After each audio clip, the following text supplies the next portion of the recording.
Parce que Internet, quand on fait ces trips-là, il faut savoir que rouler pour trouver une sortie, c'est super satisfaisant. C'est super satisfaisant parce qu'en fait, on est là, on découvre, et puis, poum, en fait, la sortie du dispositif, c'est aussi une récompense, quoi, quelque part. Totalement. Là, je sais qu'on va en trouver une, là où on est.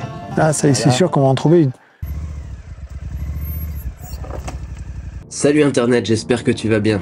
Moi c'est Tom et je suis ravi de partager avec toi ma passion pour les sports extrêmes et le dépassement de soi. J'ai envie d'aller loin, mais pour ça j'ai besoin de toi. Alors pense à t'abonner. Pour toi c'est pas grand chose, mais pour moi, ça peut tout changer.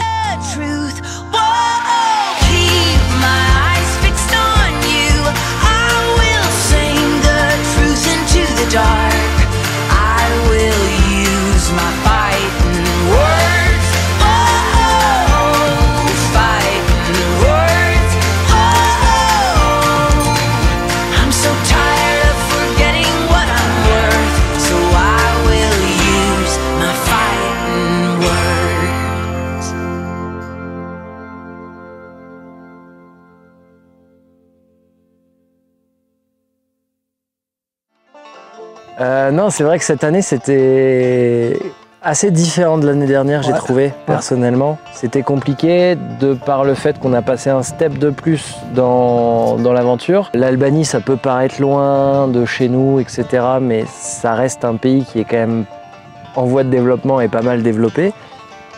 La Macédoine du Nord est encore un peu en arrière par rapport à ça, et notamment on le voit sur la cartographie. Tous les tracés. Énormément galéré déjà en amont pour tracer ici.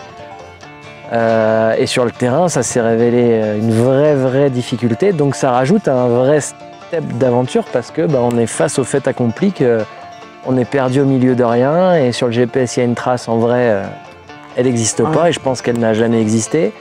Il y a des traces qui passent de partout, il n'y a pas une carte qui te dise où ça va. Donc tu essaies de les chercher sur le satellite, mais tu fatigues parce que ça fait énormément de demi-tours. Donc ça a rajouté une vraie difficulté à ce voyage.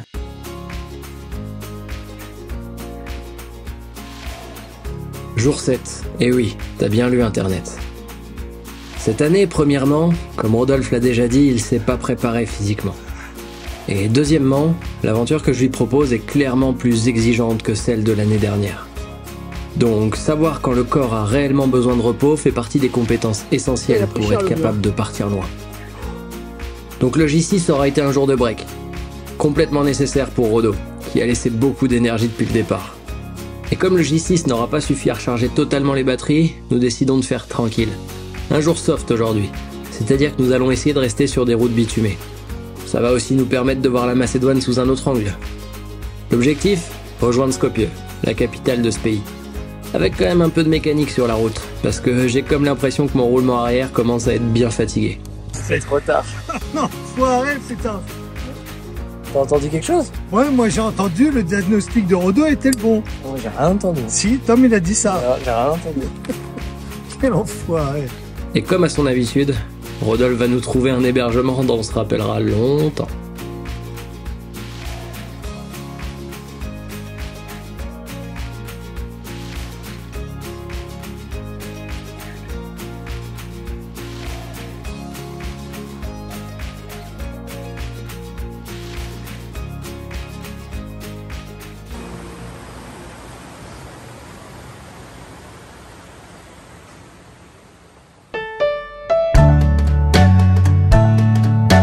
Aujourd'hui, c'est notre dernier jour plein Internet.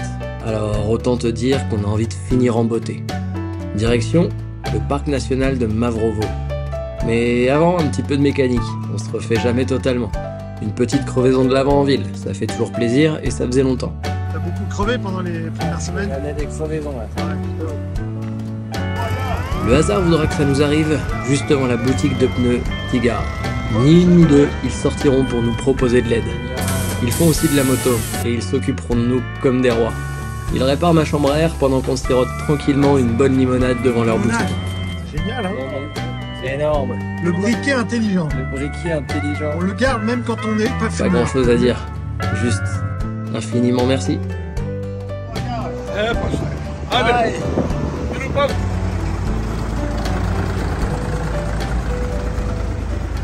Nous attaquerons donc le off-road aujourd'hui avec le lac de Mavrovo. et une petite baignade habituelle pour Rodolphe. Une fois rassuré sur son état physique, et après cet amuse-bouche, nous décidons de repartir réellement à l'aventure et de s'éloigner de la route. Et une nouvelle fois, la magie du lâcher-prise sera des plus efficaces. Drove up to San Francisco, always a tear in her eye, where the wind blows somehow colder in June. She's a beauty both day and night. It's a unique set of circumstances, once a stranger and now a friend. I only know the miles and the chances, I always wondered where the sunset ends. California, California, you're so far from Memphis, but I still love your kiss. I never will tell you goodbye. Down south in Los Angeles, the shadows and lights and the beautiful wreckage. Worst first impression, but then you're like heaven, like the one that I almost missed. J'ai vraiment pris conscience de la difficulté de naviguer et de voyager sans cartographie. Alors du coup, ça m'a donné encore plus un immense respect pour les explorateurs et aventuriers d'il y a longtemps. Merci à eux. Parce que honnêtement, c'est la première fois que je me retrouve dans cette situation à dire bon, putain, là c'est censé être bitumé, ça ne l'est complètement pas, on est au milieu de la jungle amazonienne, il reste je sais pas combien de bornes, ça va être quoi devant, il est quelle heure, on va... Enfin, perdu complet, donc dans l'aventure en fait, pure et dure. Donc même moi j'ai été face à un lâcher-prise en mode, bah là, il faut que je rende du contrôle parce que je peux pas, de toute façon j'en ai pas. Donc il faut avancer tranquillement et toujours avec cette même philosophie, au pire on bivouaquera, on s'arrêtera, on verra bien. Mais en sachant jamais ce qui va arriver. Alors, tu sais jamais ce qui va arriver, mais bon, un peu avec l'expérience, le temps, t'arrives un peu à l'anticiper, savoir quand ça pue vraiment la merde ou pas. Même si ça t'empêche pas de te faire piéger régulièrement, hein, mais là c'était vraiment compliqué. Ah oui. Et puis une ou deux fois, on s'engage, on roule pendant 1 heure ou 2 heures, même 3 heures, on est sûr qu'on va sortir. Sûr. Et on arrive, boum. C'est la fin, le dead end, comme disent les Américains. Ouais, là c'était moralement, une grosse dur, frustration. Hein. Ouais, moralement, grosse frustration, moralement c'est très dur parce que déjà on s'est perdu de nuit parce que la piste était effondrée. Ouais. Donc de nuit je me sentais pas de passer là, on a fait demi-tour et au final on finit sur un dead end où on se fait accueillir par Irfan et toute sa famille, et juste incroyable. Mais le lendemain, on repart, on lui demande si ça passe, il nous dit que oui, on voit que sur la carte ça passe, je l'ai tracé, et on a fait à peu près tous les chemins de la montagne, et ça passe pas. Sauf un. Le K3, on en reparlera à Internet. Il nous manque le K3, mais le K3, on sait pas ce que c'est, et ça partait à l'opposé d'où on devait aller, on était en fin de réservoir. Donc on n'a pas pu aller voir, et ce qui est hyper perturbant, c'est que quand on a repris ma trace, qu'on a passé cet éboulis, on est en plein sur ma trace. Je vois la trace, on est en plein dessus. Et au bout d'un moment, le chemin réel, physique part à un endroit où la trace ne va absolument pas, et la trace part... Il n'y a rien. À un mur vertical. Dénivelé comme ça. Hein. Mais des murs, c'est-à-dire qu'il n'y a jamais pu avoir de chemin à cet endroit-là. C'est pas possible.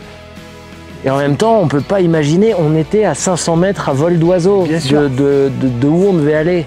Et là, c'est sûr que quand on a roulé 2 heures, qu'on a franchi les trucs, etc., et qu'on arrive et qu'il faut faire demi-tour... Bah, puis du coup, ça va être 3 ou 4 heures de demi-tour, quoi. Ouais. Le moral, il faut... Compliqué. Ouais, compliqué. In the town on the hill, where the apples grow, the church bells ring every hour or so. I took a little walk just to see the ships coming in. The sun rose up right above the highway. Black, blue, red, yellow, golden skyway. Après cet intermède débriefing, il nous faut sortir de là. Ce sera la dernière épreuve de ce trip, et non des moindres. Une nouvelle fois, une cartographie inexacte nous amènera à naviguer à vue. Mais comme ici la vue est dégagée, cela rendra la tâche largement plus facile. Pour la navigation je parle, hein, parce que techniquement, Ce sera le passage le plus dur que Rodolphe n'aura jamais fait, stage à l'académie compris. Window display of some little store in town. There's my reflection against the morning light. Hello, Mr. Ghost, Mr. Skeleton White. You better comb your hair, better wipe that George Clay off your brow. You better stand up straight, man, these people hardly recognize you now.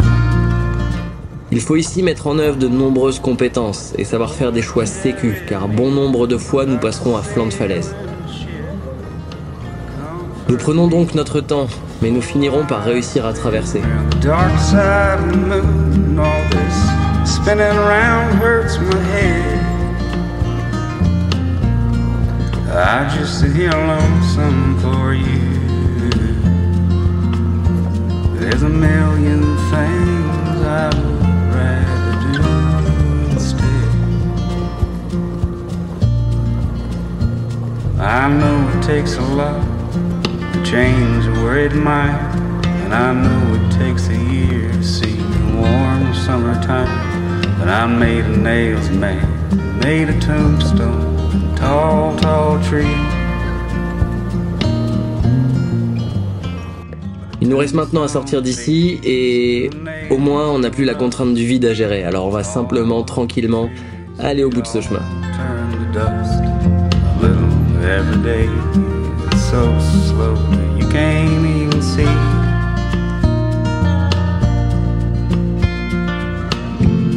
I guess I'll try to find another thing to be. Lord, carry me like a sailing ship.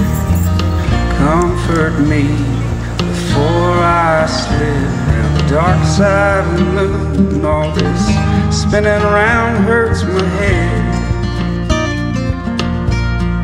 I just sit here lonesome for you.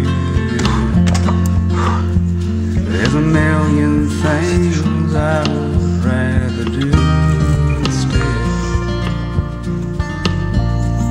I just sit here lonesome for you.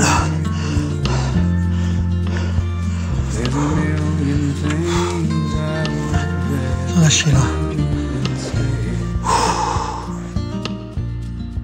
On atterrira dans un petit troquet, hyper sympathique à la tombée de la nuit. Encore une fois, on s'est vraiment régalé. Bon, mon Rodo, t'es bien là ce soir? Je suis défoncé. En fait, on a fait un débrief de la semaine, mais on a oublié de débriefer ce qui s'est passé après le débrief. On a pris cher, les copains. Là, c'était un bon single dans la montagne. Descendait comme ça, avec des cailloux, des ravins. La gestion des émotions. J'ai transpiré, mais j'ai changé de t-shirt. Tellement c'était mouillé, c'est comme si j'étais tombé dans une piscine. Et content d'en être sorti. Et c'était beau, hein. C'était dingue. Ce pays est dingue. Là, on est installé. On est passé dans une station de ski. Ouais, une station de ski et qui finalement assez fréquentée l'été. Exactement. Et on a trouvé ce petit bar qui nous a requinqué. Avec Philippe. Et ce petit bar nous a trouvé 2 chambres dans un hôtel. Putain, qui a 10 minutes. 2 minutes. 2 minutes magnifiques, j'ai hâte. Ah, ce Et soir. tu échappes encore à dormir avec moi du coup. Yes, yes. Hier soir, j'ai passé à ça de dormir. Il y a eu un désistement à 10h du soir. C'est des Grecs qui n'ont pas réussi à passer la frontière. Extraordinaire. Merci les douaniers. J'ai pu m'extirper. Que dormir avec Ton, c'est pas un cadeau.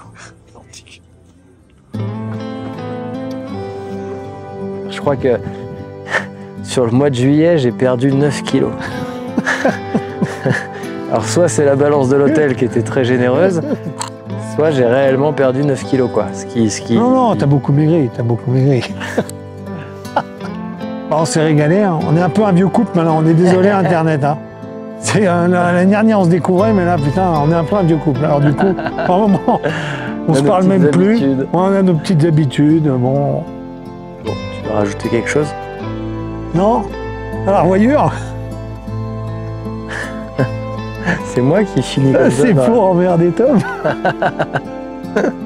Ouais, je me cache, j'en peux plus moi. Je rentre à ma maison.